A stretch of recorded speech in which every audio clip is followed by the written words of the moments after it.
بسم اللہ الرحمن الرحیم۔ محترم سامعین اکرام، سیرت النبی صلی اللہ علیہ وآلہ وسلم کے اس سفر میں یکم ہجری سے 6 ہجری تک کے واقعات جو کہ انتہائی مشکل اور تکلیف دہ تھے، لیکن حضور صلی اللہ علیہ وآلہ وسلم نے پوری طاقت، جوان مردی اور استقامت سے مقابلہ کیا اور آخر کار فتح و کامرانی سے ہمکنار ہوئے۔ اب سامعین شروع کرتے ہیں غزوہ مؤتہ جمادی الاول 8 ہجری کے واقعات۔ مؤتہ شام میں ایک مقام کا نام ہے۔ حضور صلی اللہ علیہ وآلہ وسلم نے شاہ بصرہ کے نام ایک تبلیغی خط لکھا تھا۔ عرب اور شام کے سرحدی علاقوں میں جو رؤساء حکمران تھے، ان میں ایک شرجیل بن عمرو بھی تھا جو اسی علاقہ بلقائے کا رئیس تھا اور کیسر کا ماتحت تھا۔ یہ عربی خاندان ایک مدت سے عیسائی تھا اور شام کے سرحدی مقامات میں حکمران تھا۔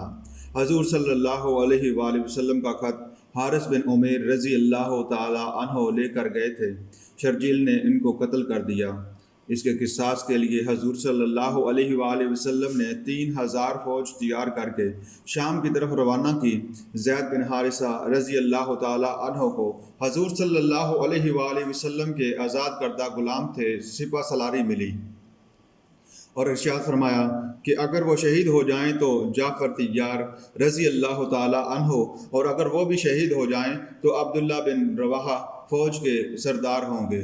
حضرت زید رضی اللہ تعالی عنہ آزاد کردہ غلام تھے اور حضرت جعفر رضی اللہ تعالی عنہ حضرت علی رضی اللہ تعالی عنہ کے حقیقی بھائی اور حضور صلی اللہ علیہ وآلہ وسلم کے مقرب خاص تھے۔ حضرت عبداللہ بن رواحہ رضی اللہ تعالی عنہ بھی معزز انصاری اور مشہور شاعر تھے۔ اس بنا پر حضرت زید کی تقرری پر لوگوں کو تعجب ہوا اور اس بات کا خوب چرچا ہوا۔ گویا مہم کا سانس لینے کی غرض سے تھی۔ اگر وہ اسلام قبول کر لیں تو جنگ کی ضرورت نہیں۔ یہ بھی حکم ہوا کہ اظہار ہمدردی کے لیے اس مقام پر جانا جہاں حضرت حارث رضی اللہ تعالی عنہ بن عمیر نے ادائے فرض میں جان دی ہے۔ شرجیل ایک معمولی سردار تھا۔ اس نے مسلمانوں کی پیش قدمی کی خبر سنی تو ڈر گیا اور اپنی حفاظت کے لیے سرحد کے عرب حکمرانوں اور دمشق کے رومی حاکم کے پاس پیغام بھیج کر ان سے مدد مانگی۔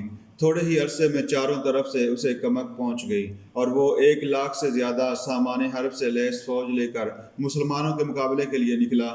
زید بن حارثہ رضی اللہ تعالی عنہ کا خیال تھا کہ لڑنے سے پہلے رسول اللہ صلی اللہ علیہ وآلہ وسلم کو اطلاع دی جائے، کیونکہ 3000 کا 1,00,000 سے مقابلہ بہت مشکل تھا، لیکن عبداللہ بن رواحہ رضی اللہ تعالی عنہ نے روک دیا۔ جنگ شروع ہوئی تو مٹھی بھر اسلامی فوج نے اس بہادری اور جان بازی سے مقابلہ کیا کہ سب حیران رہ گئے۔ باری باری تینوں سردار حضرت زید، حضرت جعفر اور حضرت عبداللہ بن رواحہ رضی اللہ تعالی عنہ شہید ہو گئے۔ اب فوج کی قیادت خالد بن ولید رضی اللہ تعالی عنہ کے ہاتھ آئی۔ آپ نے دیکھا کہ دشمن کا مقابلہ آسان نہیں، اس لیے بڑی عقل مندی سے باقی ماندہ فوج کو دشمن کے نرغے سے نکال کر واپس لے آئے۔ اس میں شک نہیں کہ مسلمان اپنی بے حد قلیل فوج اور رصد کمک کے فقدان کے سبب شرجیل کے لشکر کو شکست نہ دے سکے اور ان کا جانی نقصان بھی ہوا، لیکن اس سے تاریخ اسلام کو تقریباً وہی فوائد پہنچے جو جنگ احد سے پہنچے تھے۔ فوجی نقطۂ نظر سے جنگ مؤتہ میں شرجیل اور ہرقل و کیسر روم کو ناکامی ہوئی۔ اس کے 3 دلائل ہیں۔ وہ دونوں اپنی کثیر فوج اور وسائل کے باوجود مسلمانوں کے مرکز حکومت مدینہ پر حملہ نہ کر سکے اور دفاعی جنگ لڑنے پر مجبور ہوئے۔ مٹھی بھر مجاہدین کو نہ قتل کر سکے اور نہ قیدی بنا سکے۔ مسلمانوں کی جرأت و ہمت اور جنگی مہارت سے اس قدر مرعوب ہو گئے کہ انہیں ان کا پیچھا کرنے کا حوصلہ نہ ہوا۔ نتائج کے لحاظ سے مسلمانوں کو اس جنگ سے 2 بہت اہم فائدے ہوئے۔ کسی بیرونی حکومت یا قوت کو مسلمانوں کے دارالحکومت پر حملہ کرنے کی جرأت نہ ہوئی۔ اسلامی مملکت بیرونی دنیا میں ایک نئی ابھرتی ہوئی قوت کے طور پر متعارف ہو گئی۔